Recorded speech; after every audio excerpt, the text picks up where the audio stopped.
नमस्कार साथियों, मैं शीलेंद्र कुमार जय हिंद क्लासेस में स्वागत करता हूं। आज मैं इसमें 12th क्लास केमिस्ट्री चैप्टर विलयन है, जो केमिस्ट्री का फर्स्ट चैप्टर है विलयन। उसमें जो इम्पोर्टेंट टॉपिक आता है मोलरता और मोललता, तो आज मैं इसमें से मोललता लेकर के आया हूं, जो एक न्यूमेरिकल है। जब घनत्व दिया हो और मोललता पूछी जाए तो किस प्रकार से निकालते हैं और मोललता का फॉर्मूला है क्या, सब कुछ डिस्कस करेंगे आज। तो आप लोग मेरे चैनल जय हिंद क्लासेस से पहली बार जुड़ रहे हैं तो सब्सक्राइब करें, लाइक करें, अगर पसंद आई तो शेयर भी कर देना, जिससे आप लोगों तक नई वीडियो आती रहे। और ज्यादा से ज्यादा शेयर करें, जिससे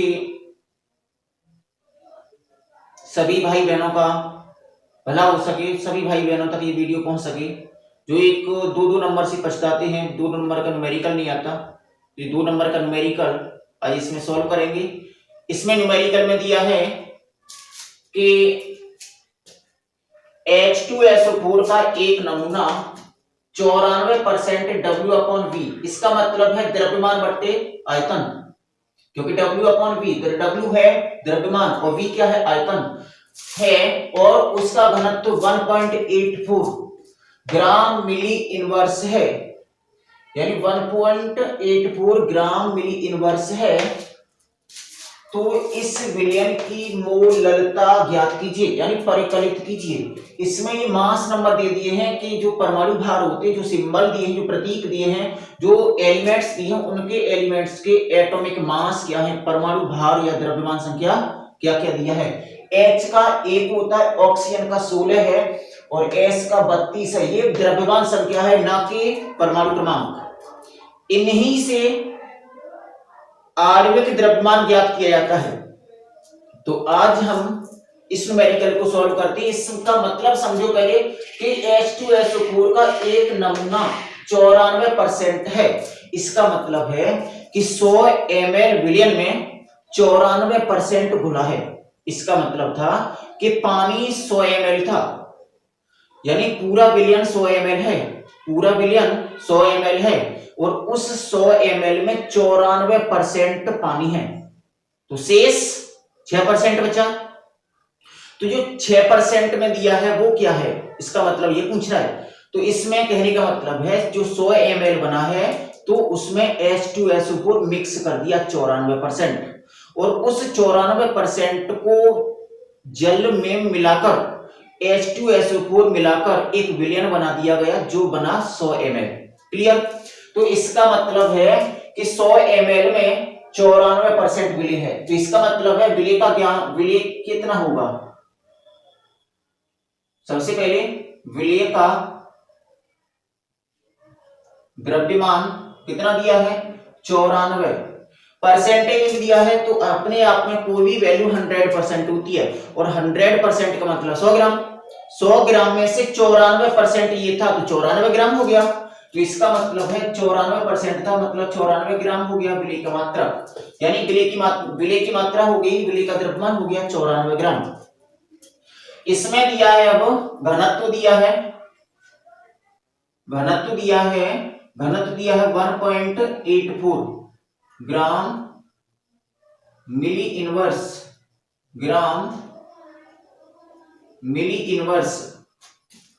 अब इसके लिए हमारे लिए क्या चाहिए, मोललता निकालनी है। मोललता के लिए मोलों की संख्या भी चाहिए और साथ में अणुभार भी चाहिए। तो हमें यहां पर इतना पता है, यहां पर कैलकुलेट कर रहे हैं अणुभार क्या है, यानी H2SO4 का अणुभार क्या है,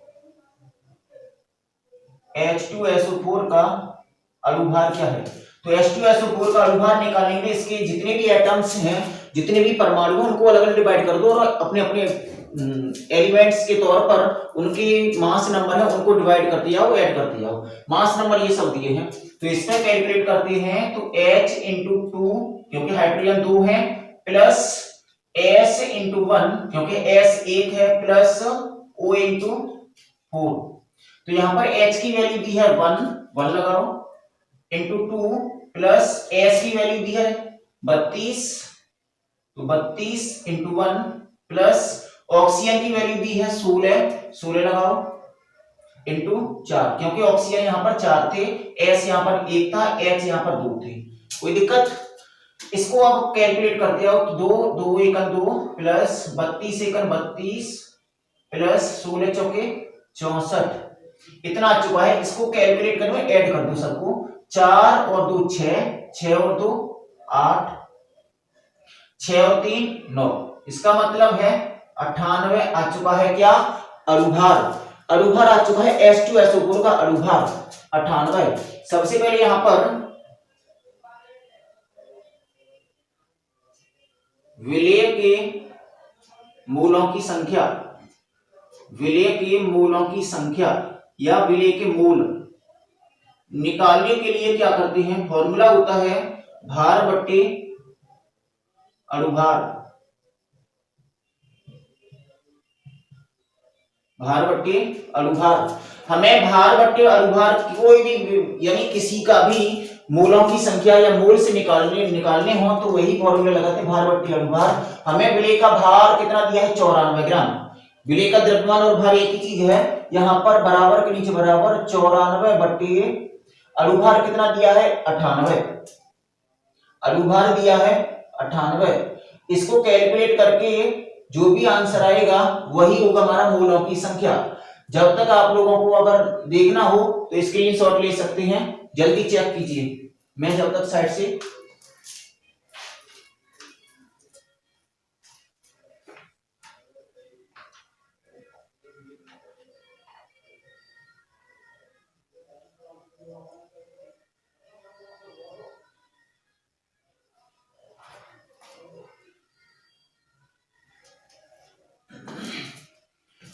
मुझे उम्मीद है कर लिया होगा। तो इसके लिए इतनी मैंने वैल्यू छोड़ दी, क्योंकि मूलों की संख्या इतनी छोड़ दी मैंने। यहां पर कैलकुलेट करोगे तो आगे निकालना है, मूललता निकलवा रहा है, तो इसके लिए हमारे पास विलयन का द्रव्यमान, विलयन का द्रव्यमान बराबर आयतन इंटू घनत्व। अगर घनत्व दिया है और द्रव्यमान निकालना है तो क्या होगा कि जो भी विलयन आयतन दिया है, आयतन कितना दिया है? अपने आप में कोई भी विलयन 100% था, कोई भी विलयन 100% था, और उस 100% में कितना घुला है वही घनत्व है। तो यहां पर कितना है? 100% था 100 ml था, इंटू घनत्व कितना दिया है? 1.84 है। 1.84 में 100 का गुणा करोगे तो 184 आया। कितना? 184। ये क्या आया है? विलयन का द्रव्यमान। हमें पता है कि जब विलयन का द्रव्यमान है, और विलयन का द्रव्यमान कब बनता है? जब विलेय और विलायक दोनों मिलते हैं। अगर विलयन के द्रव्यमान में से विलेय का द्रव्यमान निकाल दोगे तो विलायक का द्रव्यमान बचेगा। तो यहां से ये विलयन का द्रव्यमान आया है। इस विलायक का द्रव्यमान निकालने के लिए विलायक का द्रव्यमान निकालोगे तो क्या आएगा? विलयन माइनस विलेय। तो विलयन हमारे पास कितना आया है? 184 माइनस विलेय कितना दिया था? 94। इतना करने के बाद कितना आया? 90। ये आ चुका है 90 क्या? ग्राम। विलायक का द्रव्यमान 90 ग्राम आया है, और यही 90 ग्राम में है, यही द्रव्यमान है, और इसको किलोग्राम में चेंज करना है, क्योंकि मोललता का फॉर्मूला है, मोललता का फॉर्मूला है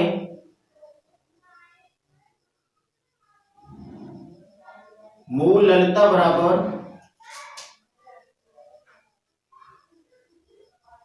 विलेय के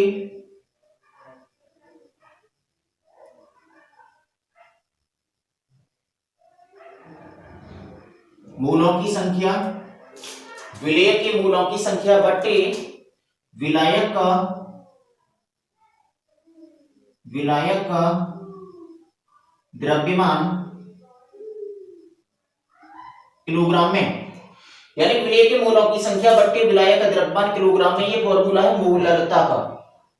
यहां पर जो वैल्यू दी है इनको कैलकुलेट करके रख दो, इनको वैल्यू को रख सकती हो। ये विलेय के मोलों की संख्या कितनी दी है, विलेय के मोलों की संख्या कितनी निकल के आई थी, 94/98, 94/98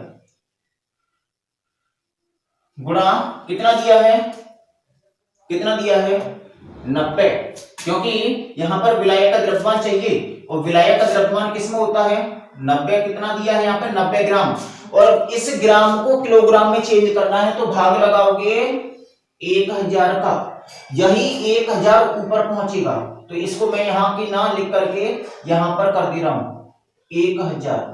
क्लियर है। जब ये 1000 आया है इसको कैलकुलेट कर दो, इससे ये गया, इससे ये गया, तो यहां पर 2 से काट दो 47 और इससे काट दो 49। अब यहां पर हो गया 4700 बट्टे, यानी 47 गुणा 100 में किया तो 4700 बट्टे 9 ने 81 हासिल 8, 9 चौक 36 और 8 44, 441।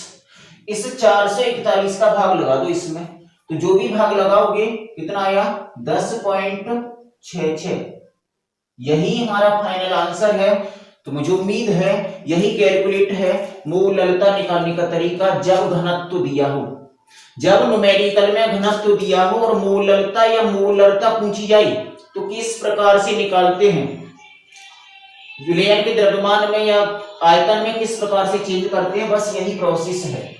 तो मुझे उम्मीद है अगर वीडियो पसंद आई हो तो ज्यादा से ज्यादा सब्सक्राइब करें और शेयर करना ना भूलें, और बेल आइकन को जरूर दबाएं, जैसे क्योंकि जो भी वीडियो आएंगी तो सबसे पहले आप लोगों तक नोटिफिकेशन पहुंचता रहे, और शेयर ज्यादा से ज्यादा करना, जिससे अब बोर्ड एग्जाम नजदीक आने वाले हैं, हम लोगों ने ठान लिया टारगेट 2025 का कि फतेह कराना है एग्जाम को, तो सभी बच्चों के पास ये वीडियो ज्यादा से ज्यादा शेयर करना, जिससे उन बच्चों का भी भला हो सके, और ये बच्चे कोई देखना ना भूलें, क्योंकि 2025 का ये टारगेट है। ये मुझे उम्मीद है कि मैं श्योर कह रहा हूं कि जहां तक उम्मीद है इस प्रकार का न्यूमेरिकल जरूर मिलेगा पेपर में, वो यानी UP board 2025 chemistry 12th class जरूर मिलेगा। तो इस प्रकार के न्यूमेरिकल को यही तरीका है और आगे भी न्यूमेरिकल करते रहेंगे। तो जब तक के लिए नमस्कार।